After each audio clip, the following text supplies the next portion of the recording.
la pregunta allí es si el ANA va a hacer un programa o actividades de forestación y reforestación, si eso es en sustitución de Sierra Azul, o se va a hacer o lo va a hacer Sierra Azul y el ANA lo reconoce. No, quisiera que nos dieran información adicional. ¿En cuáles cuencas van a hacerse esos programas de deforestación y reforestación, tratamiento de cuencas? Y hacer finalmente una pregunta relacionada con si el ANA ha sido consultada por el Ministerio del Ambiente en relación al nuevo ROP que ha dictado el MINAM, que hace que las competencias de ordenamiento territorial que tienen que ver con el tema de la delimitación de cuencas pasen ahora al Viceministerio de Gestión del Territorio, cuyo viceministro en realidad tiene ya expresado una opinión bastante contraria a la que tiene la Defensoría del Pueblo sobre las dinámicas de los conflictos hídricos. Y si es así, quisiéramos saber si ha sido consultada, cuál ha sido su opinión, y de no haber sido consultada, en todo caso, se nos diga si van a emitir una opinión al respecto. Muchas gracias, Presidenta. Tiene la palabra el congresista Elar Melgar.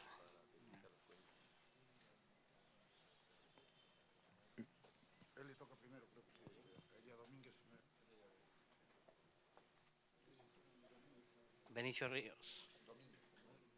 No, está acá, anotado. Gracias, presidente. Por intermedio suyo, felicitar al ingeniero. Presidente, yo quisiera preguntarle el trabajo coordinado o descoordinado con COFOPRI. Tengo una experiencia no tan quizás como para resolver los problemas en el Valle Sagrado. En vista de que COFOPRI a veces titula, no a veces, siempre titula hasta el río, hasta la faja marginal. Y cuando uno solicita para que se respete la faja marginal, solicitas al ALA o ANA, no hay, digamos, una respuesta contundente. Eso pasa generalmente con aquellos pueblos que están cercanos a los diferentes ríos, en los diferentes cuencas o microcuencas. Usted manifiesta, por ejemplo, que están haciendo mejoramiento o reforzamiento de los puentes. Hace poco, presidente, de antes me olvidaba en mi pedido, en el distrito de Vilcabamba, ese distrito es eminentemente agraria o agrícola, se colapsa un puente. Es cierto que es responsabilidad de transportes, pero sin embargo, ¿quién se perjudica? El campesino. Desde el mes de marzo, realmente ellos no pueden ahora hacer a dónde ir. Entonces, yo creo que estos temas es importante también analizar. Y por último, cuando usted dice la reforestación y forestación, sabemos muy bien uno de los componentes de este programa Sierra Azul es la forestación y reforestación, que es el tercer componente. Y están coordinando, va a ser trabajos, digamos, no coordinados, porque, presidente, ya en algún momento habíamos dicho que en todas nuestras regiones existen diferentes instituciones ligadas al agro, pero sin embargo nunca coordinan. Eso es uno de los grandes defectos que hemos podido ver. Yo vengo del Cusco, ahí tenemos como 7, 8, 9 instituciones, pero cada uno hace sus cosas separadamente. Jamás han coordinado para enfrentar eventos de esta naturaleza, como es el caso, por ejemplo, de los problemas que hemos visto del fenómeno costero. Muchas gracias, presidente. Tiene la palabra el congresista Carlos Domínguez. Muchas gracias, presidente. Me solicita una introducción al colega Arana. Gracias, congresista Domínguez. Quería, presidente, preguntar al jefe del ANA si el ANA tiene una opinión o va a tener una opinión sobre la 9ª disposición de la Ley de Reconstrucción con Cambios que ha promulgado el Ejecutivo, que literalmente dice: dispónese que la inversión privada en el encauzamiento y escalonamiento de ríos que genere tierras aprovechables puede ser reconocida de acuerdo a las condiciones y modalidades de retribución o compensación para el inversionista conforme se determine mediante ley expresa. Es decir, aquellos lugares donde la inversión privada intervenga en cauces de ríos, en reencauzamiento de ríos, las tierras pasarían a ser propiedad de la empresa privada. Al respecto, dado que eso tiene que ver directamente con la gestión de cuencas, si el ANA ha hecho una opinión o tiene una opinión de lo que esto representaría en términos de privatización, de reencauzamiento de ríos en la gestión y prevención de desastres. Gracias, presidente. Gracias, congresista Domínguez. Congresista Domínguez. Muchas gracias, presidente. Saludar la presencia del señor Abelardo Latorre, jefe de Autoridad Nacional del Agua, a través de la presidencia, para que nos precise referente al Decreto Supremo 03-2017, en su disposición complementaria, ha establecido que en segunda convocatoria basta la concurrencia no menor del 10% de los usuarios del agua del sector hidráulico, el cual contraviene la Ley 30157, al artículo 8 referente al quórum reglamentario. Quisiéramos saber este Decreto Supremo, bajo qué modalidad ha sido dada, que contraviene una ley, y por rango sabemos que un decreto no puede ser más que una ley. Quisiera que nos explique el fundamento y en el cual de manera personal rechazamos de manera enfática la derogatoria de inmediata de este Decreto Supremo. Por otra parte también solicitamos, señor jefe de Autoridad Nacional del Agua, a lo que es competencia dentro de mi región de Ancash. Como bien sabemos, la zona costa ha sido castigada por el motivo de los huaicos y el fenómeno del niño costero. Pero también queremos saber la presencia del ANA en dicho sector. Se ha tomado acuerdos importantes en el COER de Ancash, en el cual he tenido gusto de participar, pero solo han quedado en papel. La junta de usuarios, que son de Santa, Erichín, Nepeña y Casma, quieren resultados positivos. Los agricultores quieren resultados positivos. Entonces necesitamos realmente que los acuerdos no solo queden en papel. Entonces es conveniente, presidente, solicitar un informe por escrito a mi despacho sobre la situación de los mismos. Muchas gracias. Tiene la palabra el congresista Yelmer Trujillo. Gracias, presidente. Por su intermedio, saludar al ingeniero Abelardo de la Torre, jefe de la Autoridad Nacional de Agua. Quisiera hacerle por intermedio de la presidencia, dos interrogantes. La primera es, soy congresista de la región San Martín y quisiera saber qué acciones viene haciendo el ANA para articular con los gobiernos locales para un trabajo concurrente en el manejo de cuencas y microcuencas, de tal manera que garanticen el recurso hídrico y minimizar los riesgos de desastres en estas zonas. Y la segunda precisión es, ¿cuáles son las políticas, los planes y las acciones en la gestión del agua en el ámbito de la Amazonía, principalmente en la cuenca del Guallaga, cuya población asentada en sus valles sufren las inclemencias de los fenómenos naturales como sequías e inundaciones, siendo los agricultores los afectados? Estas dos precisiones quisiera que nos haga conocer el funcionario citado. Tiene la palabra el congresista Elar Melgar.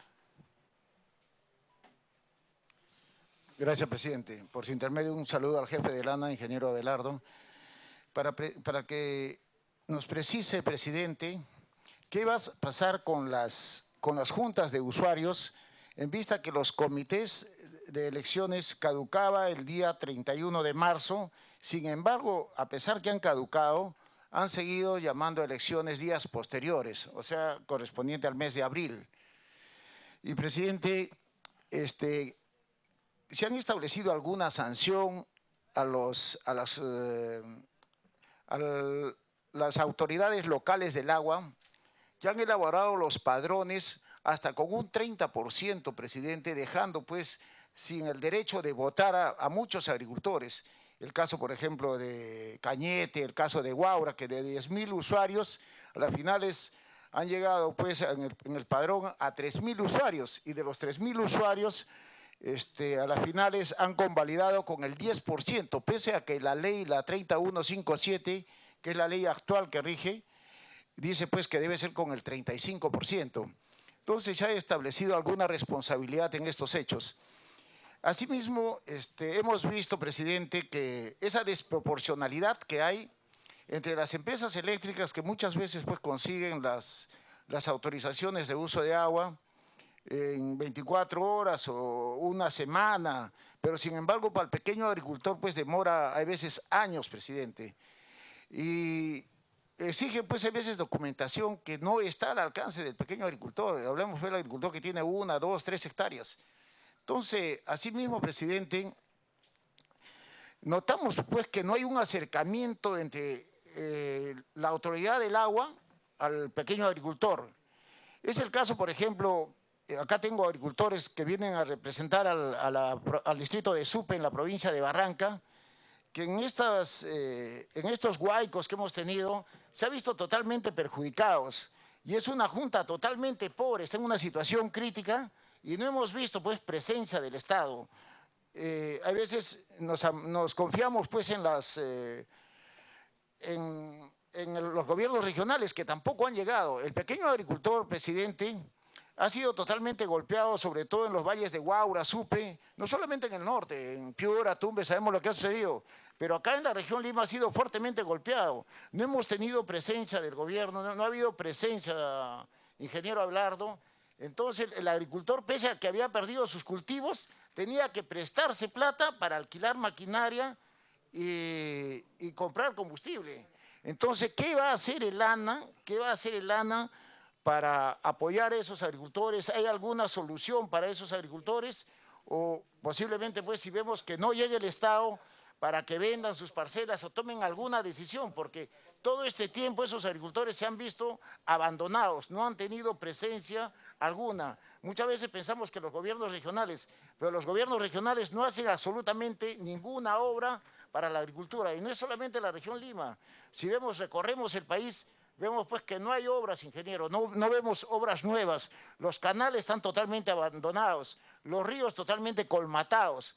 Entonces, si esto va a ocurrir continuamente, nuestros hermanos agricultores van a terminar perdiendo sus parcelas. Entonces, quisiéramos escuchar si hay alguna propuesta de la Autoridad Nacional del Agua para mejorar la situación de los canales y de los ríos que tenemos. Gracias, presidente. Tiene la palabra el congresista Modesto Figueroa.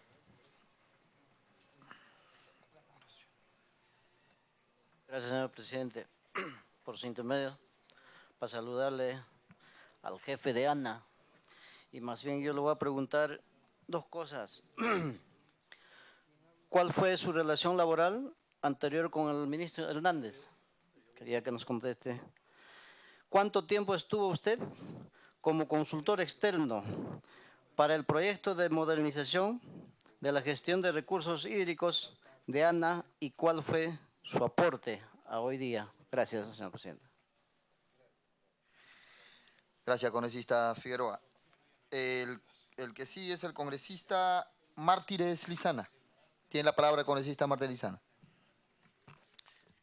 Gracias, señor presidente. Un saludo al invitado. Yo solamente quería consultar. Decía uno de los congresistas que cuando se trata de una concesión a una transnacional, a una empresa grande, la verdad que es más fácil. Quienes apoyamos a los alcaldes para poder tener una autorización del ALA o del ANA en los barrios marginales o en todo caso en las zonas rurales, pasan realmente un sufrimiento terrible. Y no solamente un mes, 2 meses. Voy específicamente a la provincia de Huancabamba, por ejemplo, donde hay una oficina del ANA allá, pero hay que nuevamente ir a Jaén y finalmente en Cajamarca. Todo ese recorrido que tenemos, eso va para 2, 3 meses. Eso hace que incluso los proyectos de llevar agua potable a los pueblos que aún siguen sufriendo, no lo podemos lograr. Yo creo que acá tiene que haber un poco de dinamismo.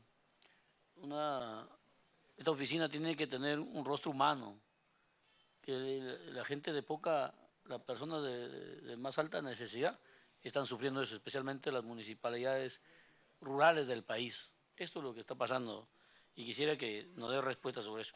Hay otros temitas que nos estaba comentando usted, por ejemplo, que tiene algunos equipos obsoletos, seguramente, porque en Piura casi no funcionó, a pesar que ustedes en diciembre dieron el informe que dicen a las autoridades y casi no funcionó, porque de los desastres que hemos tenido todo Piura, significa que tendrán que renovar lo más pronto posible todos los equipos que usted nos ha mencionado.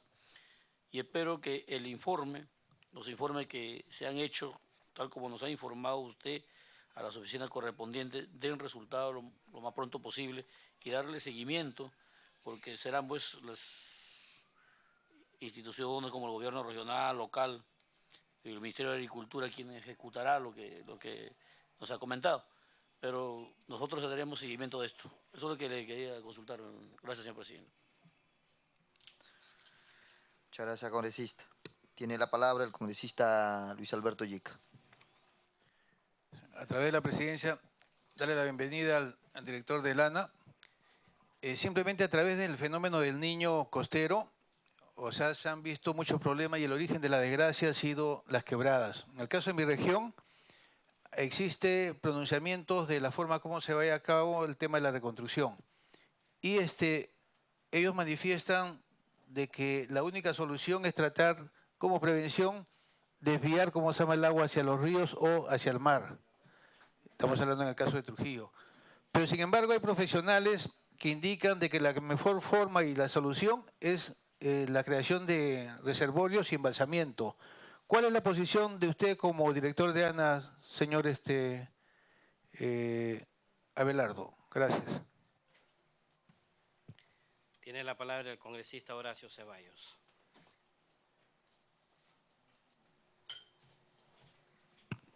Gracias, presidente. Gracias, presidente. ¿Que se ha ido a dormir, presidente? Después de la siesta que se mandó usted, tiene la palabra. Gracias, presidente. Bienvenido, señor Abelardo Latorre y compañía. Gracias por la visita.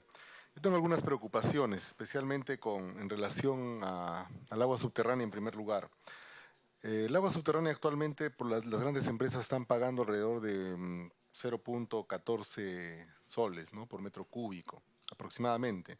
Y tiene una ganancia de 1.300 soles, 2.000 soles aproximadamente por metro cúbico. Entonces, allí hay un tema bastante complejo, interesante para la empresa, pero cuando comparamos con el uso residencial, las personas pagan alrededor de 1.60 sol. Entonces hay una inequidad allí que cuesta entender, y yo quisiera pedirle que de repente pudiera abundarnos en este tipo de inequidades, ¿no? Porque obviamente una empresa que está ganando tanto debería aportar un poco más.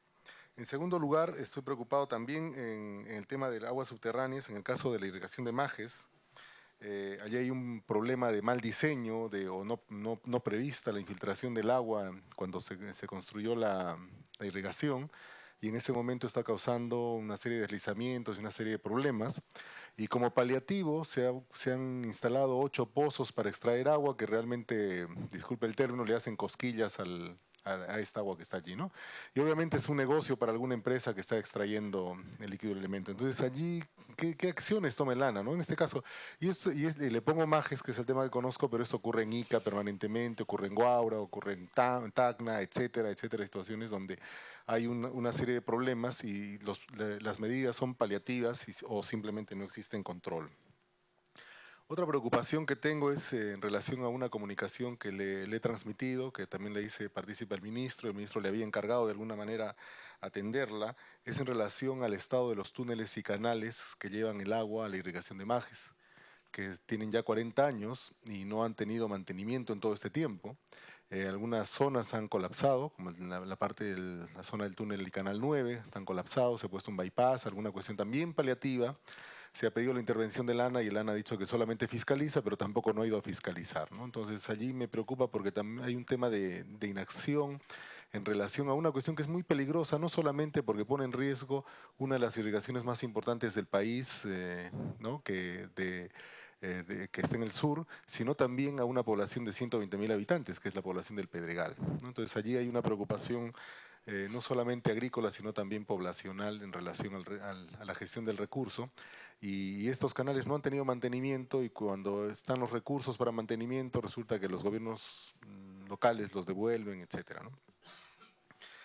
En relación a otra preocupación que tengo, y esta es una preocupación mayúscula, señor Abelardo Latorre, es en relación al precio del agua en la irrigación de Majes, que va a repercutir en el proyecto Majes Iguas 2, que va a repercutir en el precio de agua de la irrigación de Majes y además de ello en toda la distribución de agua del resto de la región Arequipa.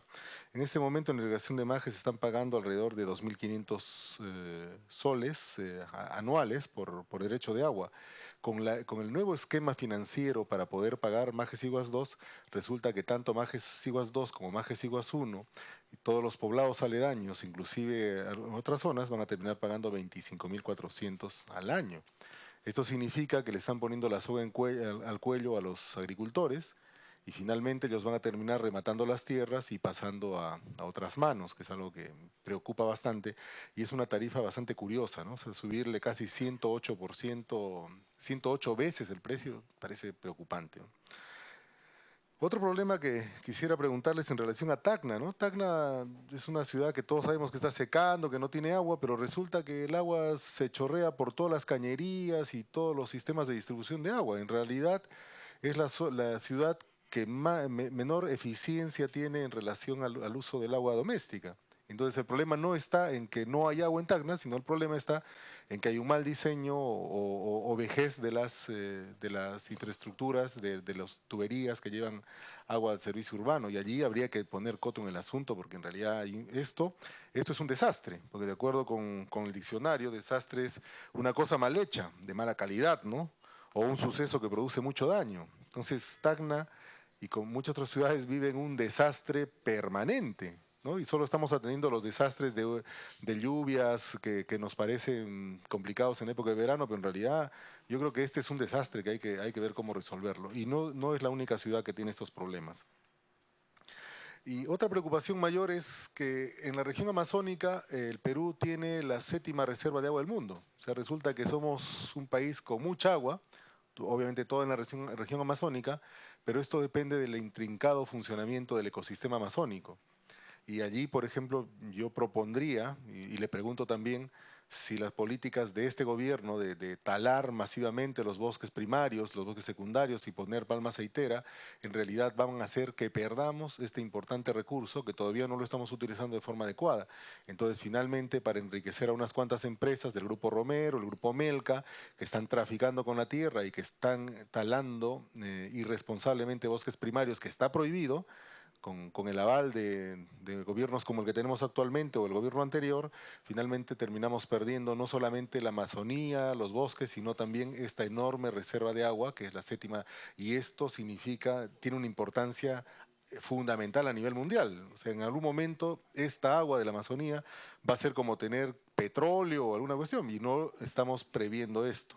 Entonces yo me permito, en relación a las preguntas que le he hecho o las opiniones que he vertido, algunas hipótesis que quisiera que pudiera absolverlas. La primera es, me parece que el ANA no tiene una idea cabal del potencial hídrico a utilizar en el uso humano en el país. O sea, me parece que no conoce realmente cuánta agua existe, cómo está distribuida, dónde está distribuida, y entonces ese sería un serio problema, de acuerdo a lo que estoy viendo. En segundo lugar, que existe mucha inequidad en la asignación de la tarifa o los precios o los costes del agua, que debería estar más o menos uniformizado para tener criterios funcionales, ¿no? y de orden especialmente. La tercera hipótesis es que una de las razones por las que el ANA no funciona es porque no tiene sistemas de control. Entonces, si uno mira lo que ha pasado en Ica y tienen que darse normas para poder formalizar la cantidad de pozos que se han hecho, porque obviamente ya era imposible controlarlo, etcétera, cuestiones, preocupa, ¿no? Si nosotros vemos lo que pasa en Tacna, como le he mencionado, o lo que pasa en el sistema de abastecimiento de agua de Majes Majes Siguas, entonces allí hay una preocupación mayor porque entonces el ANA no tiene sistemas de control. Entonces hay que hacer alguna cuestión allí. Y la última hipótesis es que se me ocurre que en realidad estamos yendo a un sistema de privatización del recurso. Y obviamente un recurso como el agua no debería ser de privados. Quizá el servicio de abastecimiento, el servicio de repente de depuración, no sé, algún servicio por allí que esté asociado a la distribución del recurso y al uso racional del recurso. Pero mi hipótesis es de que estamos en un proceso de privatización, lo cual sería muy injusto para un país como el nuestro. Gracias.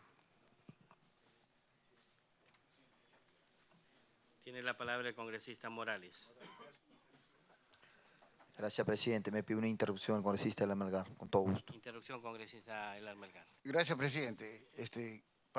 Por su intermedio, preguntar al jefe de Lana, ¿cómo van a establecer el consumo de agua por hectárea? Por ejemplo, tenemos lugares donde se da pues, el agua por gravedad es 18.000 metros cúbicos por hectárea. El agua por goteo ahorita creo que está en 10.000 metros cúbicos por hectárea. Y caso como Majes, por ejemplo, presidente, no sé cuántos metros cúbicos por hectárea es, pero es una